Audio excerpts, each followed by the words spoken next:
12 साल का भानु, जो जैन साहब दिल्ली के टीएस जैन का बेटा है। गुरुजी के शिष्य होने के नाते जैन साहब अपने साथ अपने बच्चों को आशीर्वाद और सेवा भक्ति के लिए अक्सर ले जाते थे।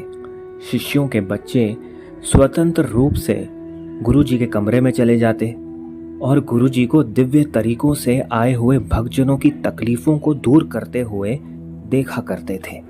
बाकी समय में वे शिष्यों के बच्चों के साथ आनंद लिया करते थे। ऐसे ही एक दिन जैन साहब भानु को लेकर गुड़गांव पहुंचे। जब उन्हें दर्शन हुए, गुरुजी भानु को देखने लगे और बोले, क्या बात है बेटा, परेशान क्यों है? इधर आ और मेरे पास आकर बिस्तर पर बैठ। उसने फौरन आज्ञा का पालन किया। भानु ने उन्हें अपने पेट दर्द के बारे में बताया। वे दयालु और उदार रूप में बैठे थे। उन्होंने बड़े प्यार से उसे देखा और कहा, चल आज मैं तेरे से ही ठीक करता हूँ।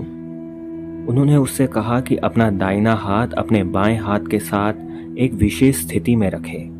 फिर उसे करके दिखाया कि कैसे करना है। उसके बाद बोले, अब जो पाठ मैंने तुझे दिया है उसे मन में करना शुरू करो। भानु ने मन ही मन में मंत्र कर पाठ करना शुरू कर दिया और 2 मिनट से भी कम समय में वे बिल्कुल सामान्य हो गया।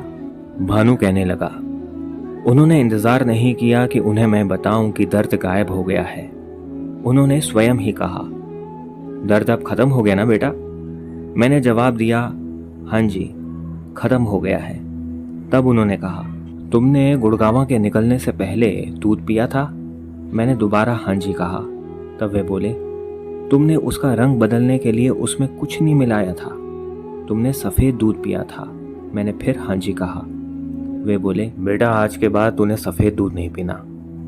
सब लोगों को नहीं, पर तेरे को सफ़ेद दूध पीना मना है और कभी भी दर्द नहीं होगी।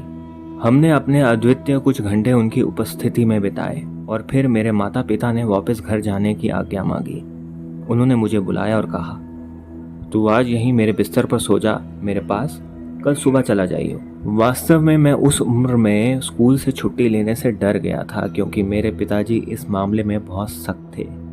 मैंने गुरुजी से कहा, गुरुजी मैं तो रुक जाऊंगा, लेकिन अगर कल स्कूल नहीं गया तो पापा डांटेंगे। और गुरुजी ने कहा कि अच्छा बेटा, तुम उनके साथ वापस जा सकते हो।